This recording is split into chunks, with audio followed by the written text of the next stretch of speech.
Hey judges, it's Shania.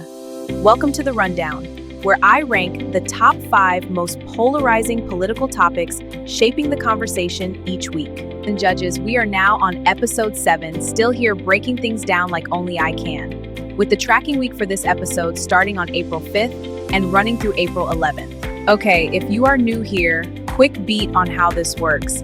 I track the biggest political moments across the media landscape, then rank the top 5 based on impact, reaction, and the amount of noise they are generating. But before I get started, I don't want to beg, but I'm begging. Please hit that subscribe button. I have many ideas, but I can't do this without your support, so all I need is your subscription and your view. Okay, let's get back to the scheduled program, this rundown. Because judges, the people were scrapping for the top spot this week, it definitely had me gagging. So there was MAGA media greats like Tucker Carlson and Megyn Kelly expressing frustration with Trump, and then the special election in GA that turned out not so special after all. So there is a lot here, and I'm ready to run this down for you. Let's begin. Coming in at number 5, former Vice President Kamala Harris. Now judges, former VP Harris has seen this list before, but usually as part of the supporting cast. However, this time, she stands alone. So first, there was a post on X that went viral, which was a conversation about next generation leaders.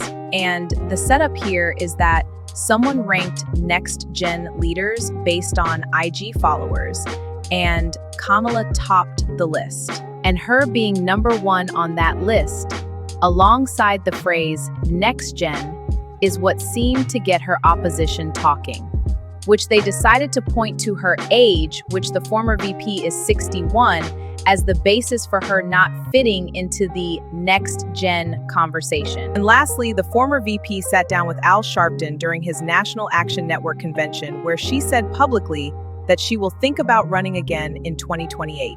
So yeah, judges, between the viral debate online and the reception she received in person, I think it's fair to say Kamala Harris earned her spot in this episode of The Rundown. Now we move on to number 4, Ye, the artist formerly known as Kanye West, making his first appearance on The Rundown. All right, from the top, Ye was announced as the headliner for Wireless Fest in the UK, all 3 nights. And the initial promo was solid, with different sponsors, including Pepsi, as it was said that they were the number 1 sponsor chiming in. Then suddenly, something shifted behind the scenes, because several sponsors started pulling their support, with Pepsi leading the pack.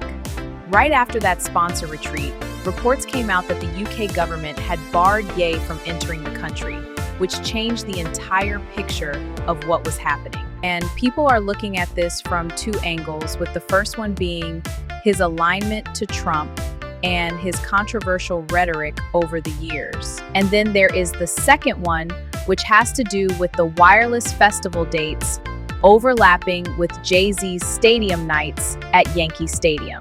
So when we look at the first angle, what about that was new information before all the sponsors and everyone agreed with him being the headliner?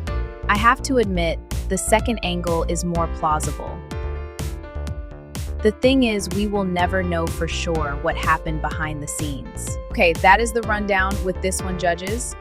Ye is out, and as I know it, Wireless Fest canceled their entire festival behind this situation. All right, judges, we are moving right along. Coming in at number 3, Pam Bondi, who is returning to the Rundown for the 2nd week in a row.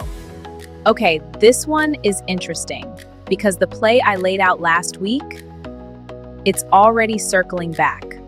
If you want to catch up on that theory, go hit my The Rundown playlist, Season 1, Episode 6. I'll link it in the description box. It's all there.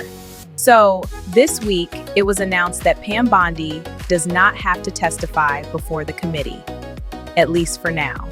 And they are citing something about the subpoena no longer being valid because it was issued to her as the AG and not the civilian, and this put her right back into the conversation. But now I'm looking at it a little differently, because this might be bigger than just the protection thing when it comes to Pam Bondi testifying.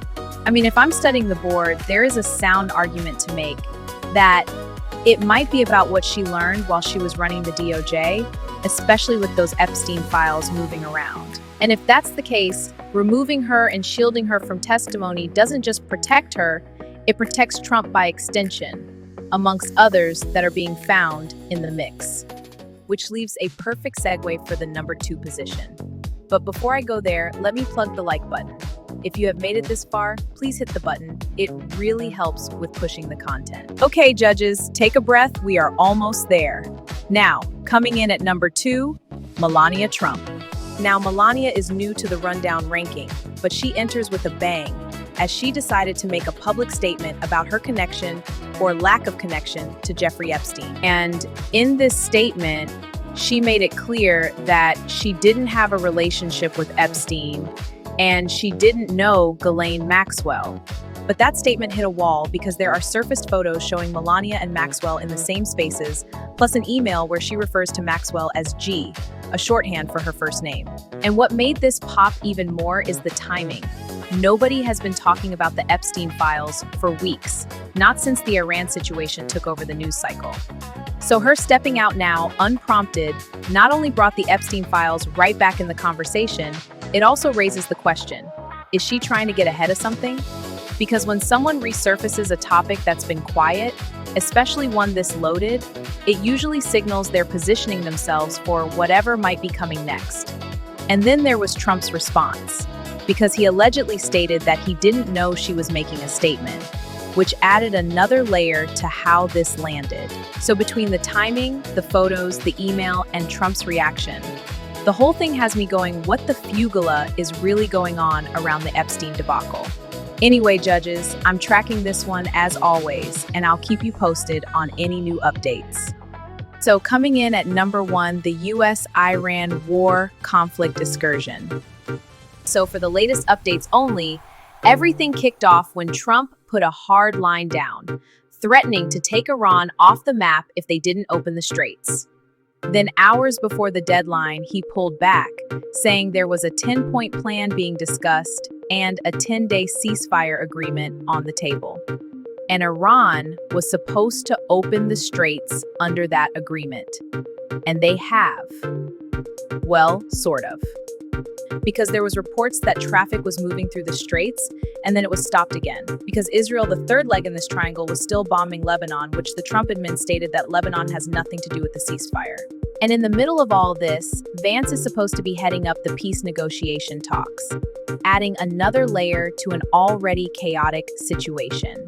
Not to mention Iran and these new-founded tolls, something that is arguably extortion and wasn't even a thing before all this kicked off, which just added to the confusion. So basically, if this was a gumbo, it would be mixed with threats, pullbacks, ceasefires, reopenings, reclosings, new tolls, and shifting players, all mixed in one pot, summing the whole thing up to a cluster fugula of a mess and keeping the media locked in the entire way.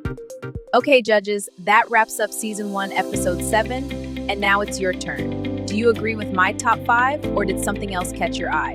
Drop in the comments and let me know your thoughts. And before I get out of here, please continue to pray for our military and drop a line in there for the veterans too. Okay, judges, that's a wrap. Keep your eyes on the board because it moves fast. And I want to make sure you are keeping up with the plays.